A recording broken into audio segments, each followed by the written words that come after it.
We're here in the Joanie Abdu Serenity Garden with manager Julie Dulay. And Julie, can you explain kind of the concept behind the Serenity Garden since it's been in existence? Oh, absolutely.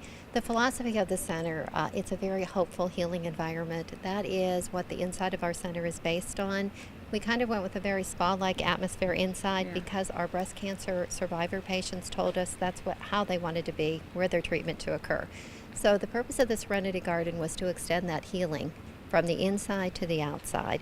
The garden is meant to be a peaceful place where any of our patients can come and have that moment, kind of reflect, and find a very peaceful moment. And you can kind of see it with the water features that exist here, even kind of the natural elements that are incorporated into the design. Oh, absolutely.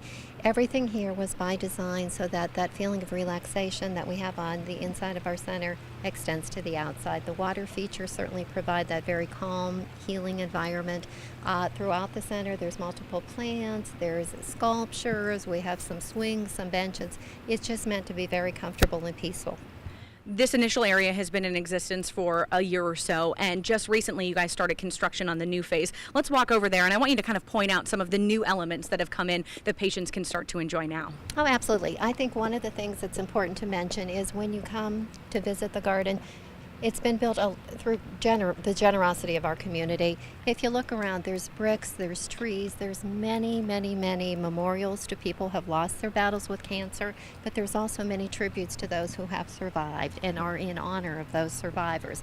So it's very enjoyable to come out and just kind of walk through and read some of those names and to read, on the different monuments, the sayings that are there that are very hopeful and encouraging.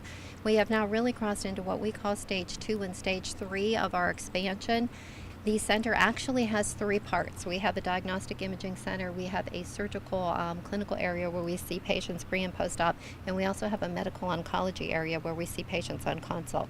So phase 2 and 3 wrap all the way around the center so that our patients that are in medical oncology, that's more towards the rear of the center, will enjoy the same wonderful garden that was initially started in the front of the center.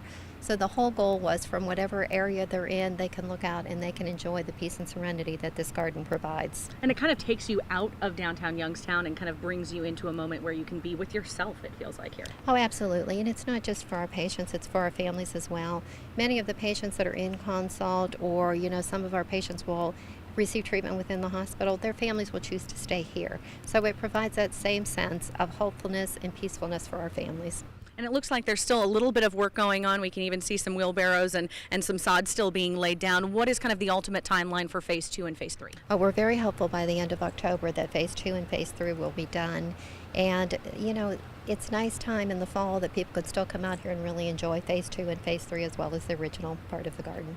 Thank you, Julie, so much for giving us this tour. We appreciate it. Oh, absolutely. Thank you.